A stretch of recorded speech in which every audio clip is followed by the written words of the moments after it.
Hey team, how's it going? I wanted to record some really important training for you today, and share a number of different themes that link with the topic of staying consistent with your nutrition week in, week out. And this is of critical importance to everybody in this group. So just, some topics are really important for certain people. And for example, some people are already hitting their protein intake, so maybe a protein presentation wouldn't be as important for certain people. This one is important for everybody, for your success longitudinally, and some very important strategies that are all research-based, evidence-based, in ensuring that you facilitate your success long term. So when it comes to weight loss and body composition goals in particular, it generally takes time to achieve those goals. It's much more towards the long-term end of the scale than a quick fix or something that's going to take a week or two, a few weeks or something like that. So given the nature of these goals, we need to instill the element of consistency. It's imperative that we do that. And today's presentation is all going to be on top tips for staying relentlessly consistent week in, week out. So we'll jump straight in. So number one, I really wanted to emphasize the importance of nutrition, and we have to respect the importance of nutrition to begin with before we sort of start utilizing nutrition as part of your goals. Because, I've spoken to people online. I'm sure you can appreciate how frustrating it can be for a nutri nerd like me to see in the comments section on social media or on people's pages or whatever it is. I'm just not that into nutrition, and to me it's mind-blowing. To a nutritionist or a nutrition expert or dietitian or whatever, that's like somebody saying I'm not that into oxygen or something. It's imperative for every single human being on the planet, bar none. It's not like a fancy set of trainers that some people might like or might not, and it's like a nice little sparkly object bolt on or something. And it's not, it doesn't work like that with nutrition. We just have to respect the importance of nutrition in the sense that you're either taking action on mapping out your nutrition for results and optimizing your goals and your health, or you are directly suffering the consequences, be it maybe gradually, be it maybe a bit more intensively. It just depends what happens. But if you don't think about your nutrition, it's almost certain that you're not going to be optimizing your goals, your nutrition for your goals or for your health. There is no such thing as this gray area or middle ground where we go, I'm just not going to think about nutrition, and therefore there's just no impact or effect. You're either getting closer and getting the benefits of nutrition, or you're suffering the consequences of poor nutrition. So really important one on that topic. So just before we move on to the next point, we've just got to think nutrition affects it affects everything. It affects nice things like, I don't know, skin, hair and nails and things like that. It can affect, your recovery after exercise, replenishment of glycogen stores ready for your next session. It affects your strength output during your sessions. It certainly affects endurance, everything from carbohydrate intakes to hydration. It can affect your bone health. It can help affect your disease risk. It affects your gut health, your bowel function. It affects your movement, your energy levels. It affects your brain function. It affects literally thousands of things. So we have to start with the importance of nutrition and why it's just so important to make sure that we're focusing on it. So that's point number one. Nutrition is important. I think, we could do like a 20-hour presentation on that and not even get 1% into it, but we just need to skim over some critical points there that affect everybody, regardless of your goals, regardless of, as long as you're a human being and you're alive, pretty much your nutrition needs to be optimized. Absolutely. Secondly, we move on to point number two, and this is more to do with the goal setting side of things. So everybody's goal is going to be slightly different. You might have a lot of weight to lose and you're on a weight loss journey. You might not really have that much weight to lose at all, maybe a little bit. However, body composition is your goal, but nutrition affects that too. So your goal setting really needs to be dialed in. And the specific point that we're going to make today is the reason why you're setting that goal. And that is often the bit that's overlooked by a lot of people. personally know experts in the psychology of behavior change, and one of the biggest things at the beginning of a journey like this especially, and if you've not already done this and you're midway through your journey, you can still do it today, is taking a look at the reason why you're wanting to. So for example, go to aim to lose weight, for example. So weight loss is your goal. One of the things that we can do to drill down a few more levels is, sounds simple, but it's very effective, is just ask why. Ask yourself why you're wanting to lose weight. So I want to lose weight, but why though? And then you think, well, to be fair, I just want to fit into these clothes that I used to fit into 5 years ago or something, improve my energy levels. But why though? And then we go down to 3, 4, 5, as many levels as you possibly can, really thinking about the crux of the why you're setting this goal in the first place. So for me, for example, I've got 2 boys, I've got a 4-year-old, I've got a 2-year-old, and they're really, really seeing everything that daddy does. So I want to be a role model and inspiration for them on the nutrition front, on the exercise front, and make sure that they're growing up in an environment where nutrition is completely normal to focus on. And it's not an effort, it's not a difficulty, there's no friction. It's just like brushing your teeth twice a day, 3 times a day. It might be combing your hair, it might be having a wash, whatever it might be. It's just the exact same as just a normal day-to-day habit as part of your day-to-day life. And I want them to grow up in an environment where that is absolutely the case. And that'll rub off on them, and they'll grow up to do the same, and hopefully that'll rub off on their children and our grandkids, which is strange to say. Especially we've got another one on the way. So we've got two kids, we've got another one on the way. So we're getting really focused on making sure that we're getting those habits and environments created now and well established. So even, every evening, for example, I'll get him from work, or most evenings I'll start cooking. It could be a Thai green chicken curry, it could be an Indian curry, it could be tarragon chicken, it could be whatever it might be. And I'm usually chopping something up, and as soon as I start doing that, our 2-year-old gets up on his little step and says, "What you doing, daddy? What's that, daddy?" and starts asking questions. And he's 2 years old, and he's inherently involved with seeing daddy chopping every single night, and making sure that sort of goes into his brain, and it's normal for him going forward then. So that's my why, to become a role model for the people that I love most. So now your goal becomes different. It becomes 20,000 times more important. So it's not weight loss now. It's not, just, I don't know, competing for a marathon. It's setting an example to the most important people in my life. So when the reason why this is so important is because, like we said earlier on, these journeys are generally long-term in nature. So it stands to sense that at some point you're going to have a challenge or a hurdle to encounter as part of your journey. And, it could be something as simple as nipping out the back door, ready to go for a run, and it's freezing cold, way colder than you thought, and it's raining a bit as well. And you just think, I really don't fancy this. But it makes it much more likely for you to sort of break through those challenges and hurdles if your why is 20 times bigger than any hurdle that you're ever going to encounter. And I can ask myself, look, if it's like -50 or something, of course don't go out. But there's obvious examples of where you need to just stop and have a bit of a reassessment of what your next steps are. However, 80-90% of the challenges we encounter, it just comes down to is this why am I doing this? Is that bigger than the little bit of discomfort that I'm going to feel for 20 minutes here? And this is what, this is when you get people, train for marathons and things like that. They're going out training, wind, rain, shine, doesn't matter if they're feeling a little bit under the weather or whatever, they just do the session anyway, but just take 20% off. So they're staying consistent with their mileage, but not disrupting, a period of illness or something like that. And they're, so they're relentlessly consistent no matter what challenge they're presented with. Because, for example, we've had people in the past, they're raising money for charity to do this marathon for somebody that passed away in their family recently. So their why is extraordinarily huge. And that bit of discomfort on that run is so minuscule, like a grain of sand in comparison to the outcome that they're striving for.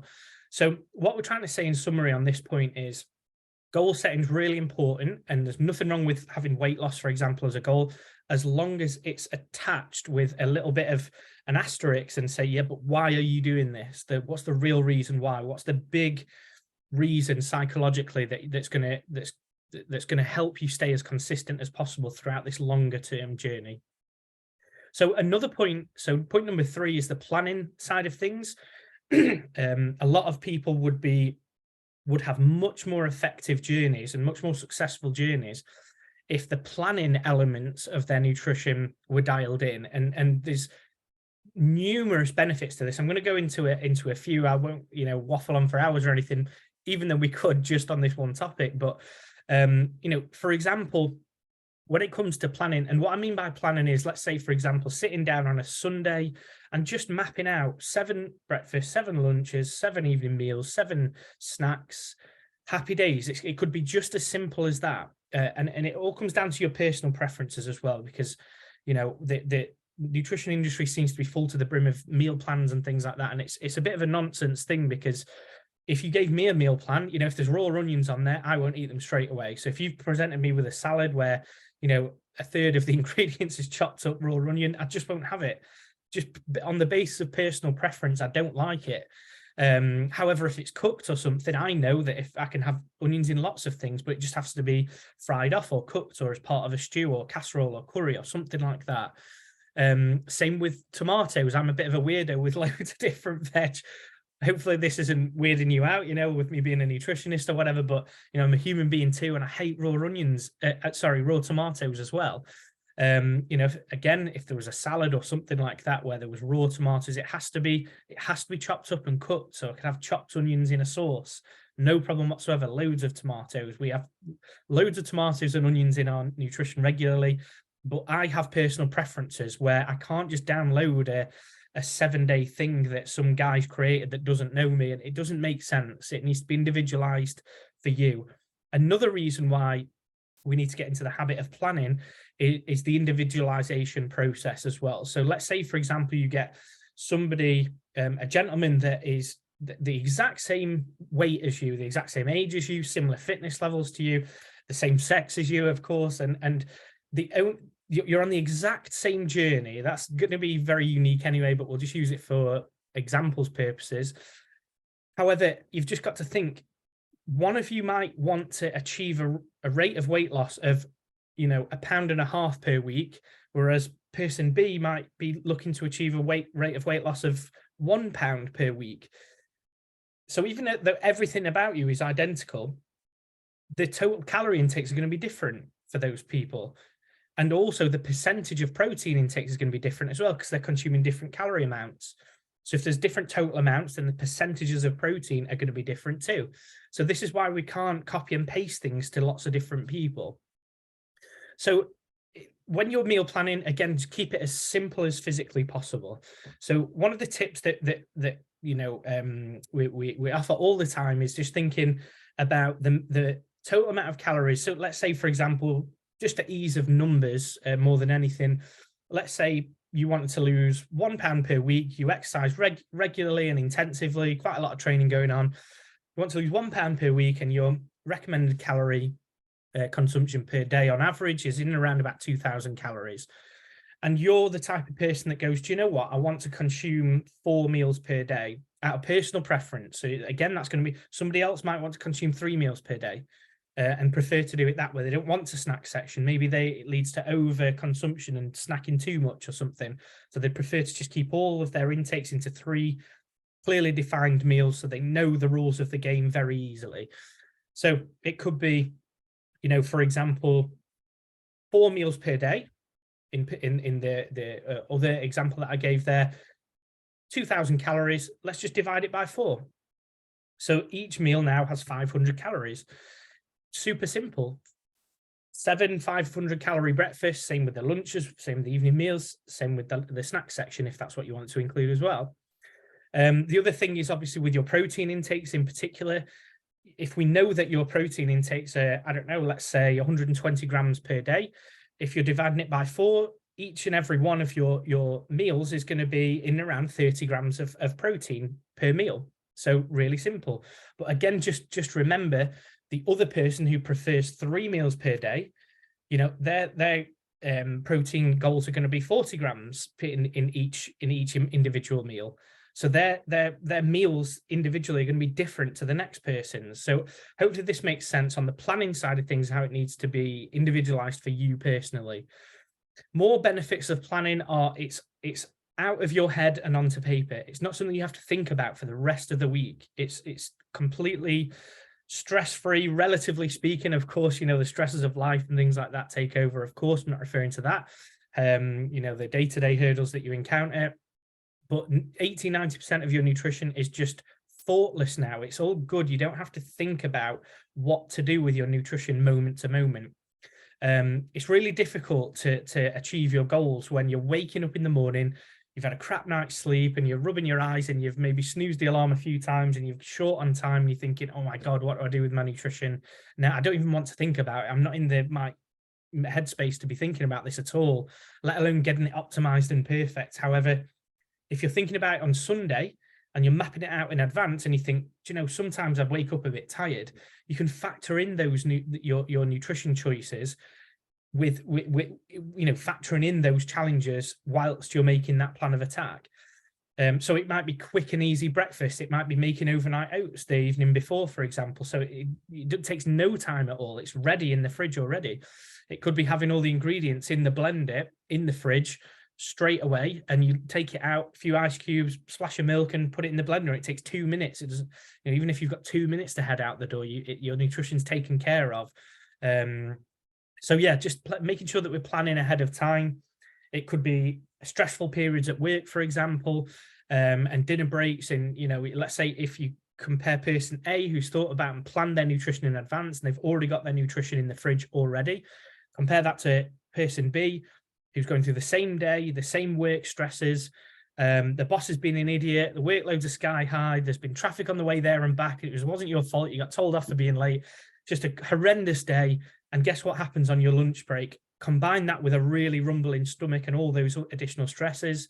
You're not even going to think about your goals. You're going to think about, how do I take myself out of this rubbish situation temporarily and get some satisfaction from my food? Maybe a big, massive fry up cob or something like that that's loads of calories over what you're targeting, for example. Maybe it might be something that's just not nutrition dense at all. You know, really not getting any micronutrients in any way, shape, or form, and then your energy levels suffer, and then as a consequence for the rest of your decisions throughout the day. So again, just thinking about those goal-based decisions through planning instead of the emotional moment-to-moment decisions that we do, that tend to happen when we don't have a plan of attack in place. So one thing I will say, so obviously when you do this the first time, you sit down on a Sunday and you map that out in advance, it might take a little bit of time, because obviously, you know, you've got 7 breakfast, lunches, evening meals, and maybe 7 snack sections, or whatever it is that you're wanting to do with your meal planning in particular. However, once you've done it once, 80-90% of the plan is already there. So from week 2 onwards, debatably forever, the only thing you're going to need to do is sit down on a Sunday and go, which meals am I bored of at the minute? It might be 1, 2, 3 recipes maybe that you go, do you know what? Bored of that breakfast, bored of that lunch, and I'm going to try something different for this evening meal. So you've got 3 new recipes. Might take 5-10 minutes to do that. Happy days. 5 to 10 minutes to maximize the following 168 hours of your week. That's a staggering trade-off for 10 minutes, which is like a grain of sand, and the 168 hours of the full following week is done, taken care of on the nutrition front. So unbelievably beneficial trade-offs there, minuscule trade-offs. One thing that I would just add on to this planning section, so when you do sit down, so you think about, you know, what you're specifically the meals that you're going to be planning in the coming week, and we do that on a week-to-week basis. You do it any day, but again, it just generally makes sense for lots of people where things are a bit quieter on a Sunday. You know, we're chilling out, kids are sat watching telly or something, you're not doing anything anyway for 10 minutes, and you go into the notes section on your phone and just edit a few bits or something, or the back of your diary, pen and paper ideally. But also, if we just add on 1 to 2 minutes of evaluating the success of the previous week and what's to come in the following week. So what I mean by that, the subtle difference there is just asking yourself, what worked really well this week that's just gone? what do I want to replicate going into the next week, and how do we do that?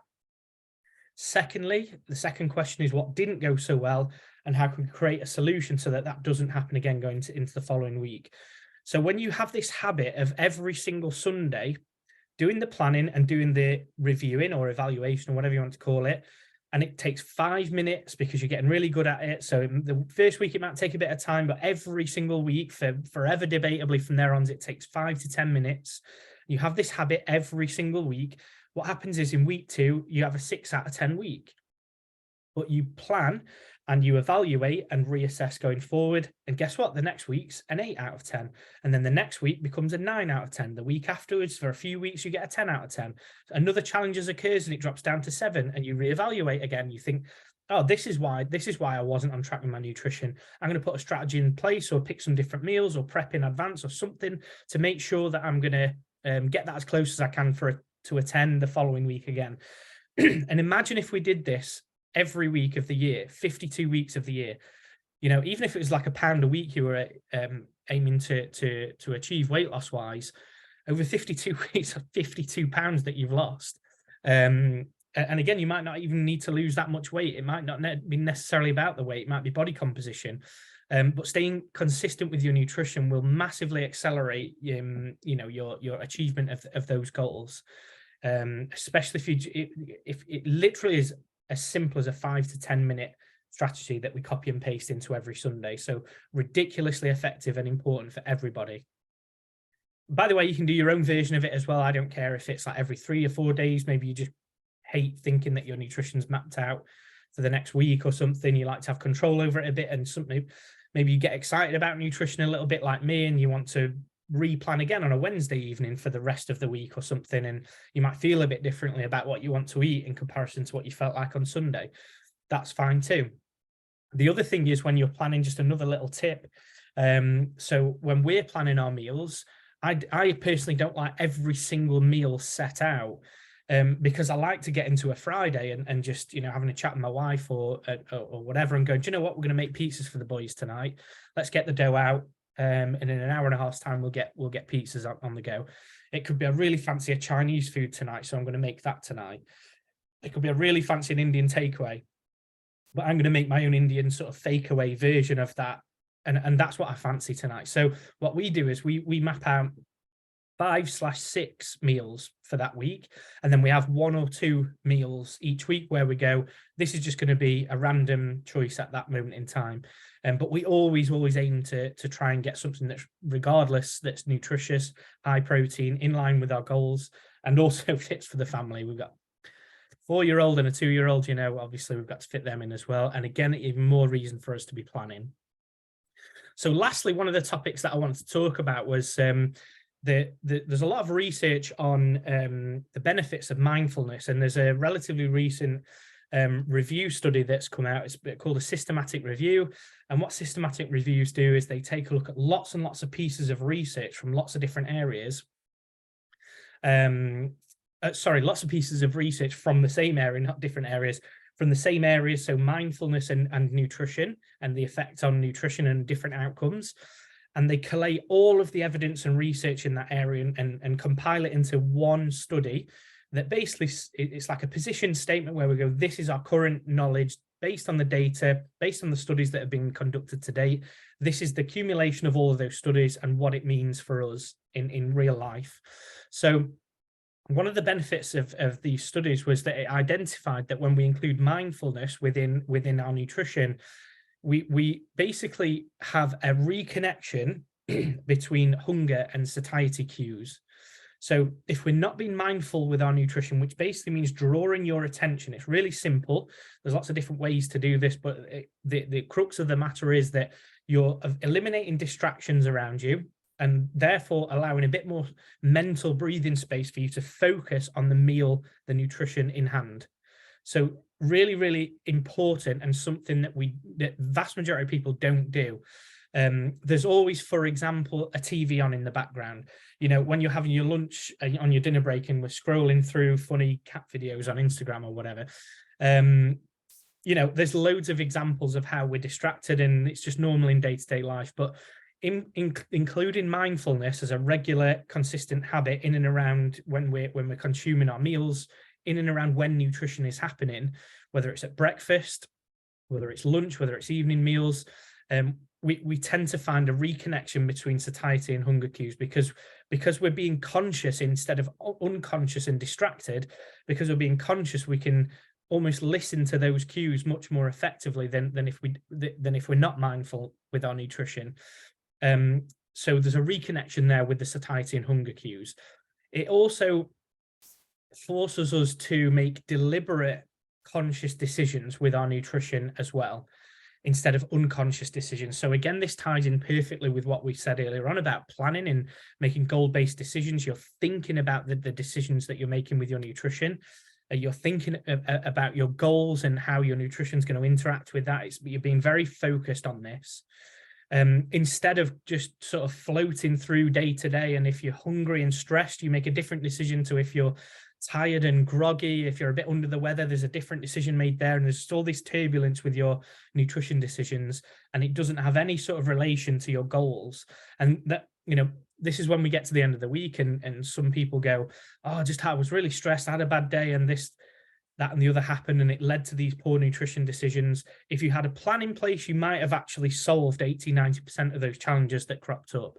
And that's what it's about. It's not about perfection. Nobody on the planet is going to be perfect within their nutrition. But when we're mindful about nutrition, it's much more likely that you're going to be having a positive goal-based outcome with your nutrition.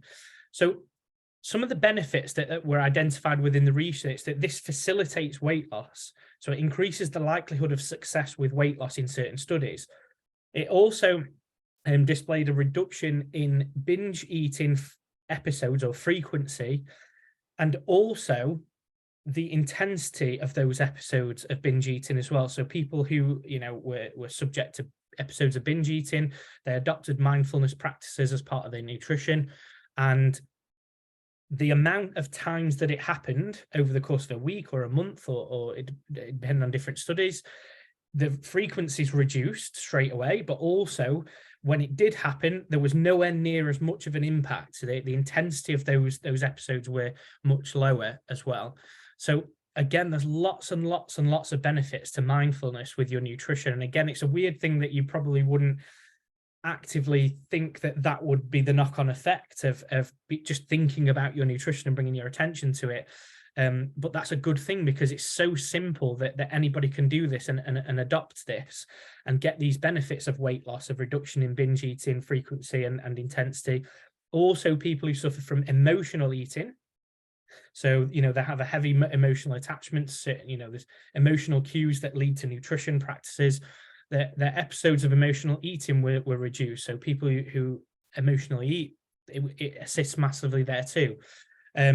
Also, there was studies about cravings and hunger. So there was two groups of people that had mindfulness practices.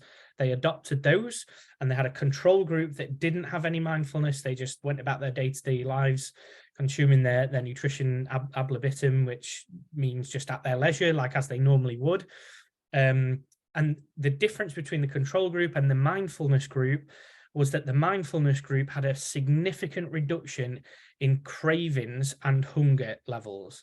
So a huge impact there, a real significant impact on just being mindfulness with your nutrition. So if we just take a step back and make a bit of a summary here, the focus today is top tips for consistency week in, week out. So respecting the importance of nutrition.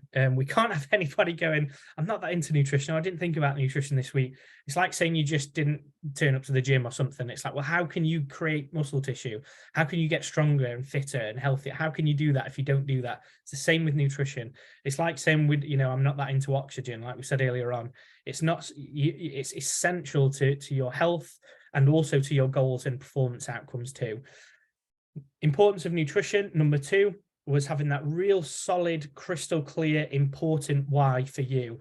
And we've drilled down 3 or 4 levels there to get that big, huge, ginormous why, the real reason that you're wanting to embark on this journey. And that'll take you through psychologically, much more effectively in the challenging periods of your journey, which are almost inevitable and completely normal as part of the weight loss, body composition journey in particular. So we've got reviewing, I'm planning and reviewing. So setting that time for 5 to 10 minutes. Again, the first week might take a little bit of time. That's a perfect investment in time, because every single week, debatably forever, is going to take 5 to 10 minutes just to create a little bit of a refresh so that you're interested in your meal plan for the coming week. And also you're thinking, what went well last week? What didn't go so well? How do we copy and paste the good stuff that happened from last week into next week? How do we create a solution for stuff that didn't go so well last week? And you'll see that 5 out of 10 week go transform into a 6 out of 10 week, 7 out of 10, 8 out of 10, 9 out. And on average, it might be 8 or 9 out of 10 week in, week out for ages. And you get these phenomenal results from there onwards. Again, tying nicely back into the consistency factors with your nutrition. We also have the mindfulness, making sure that, number one, we're eliminating as many distractions as possible, like iPads, phones, TVs in the background, things like that, and bringing your attention and focus to the nutrition that's happening in that moment in time, and your body's reactions to and signals to what's happening. Are you feeling full now? You know, is that a cue that you think, do you know what? Now I've got no distractions, I probably feel about 80–90% full now. I don't need the rest of this meal. Whereas if you're watching TV, it just all goes in, and then straight away you might pause it and think, I'm just going to go get some dessert as well. And you've had maybe double the amount of calories, and you're on a weight loss journey. So mindfulness might be a really, really big part to play in your life going forward as well. So thanks ever so much. Hopefully there's loads of different light bulbs that have been set off in your head today. This is critical, very, very important for every single person that's going to be listening to this presentation. And I'm really looking forward to hearing how you got on as well. So take care for now. Let me know your thoughts, and all the best.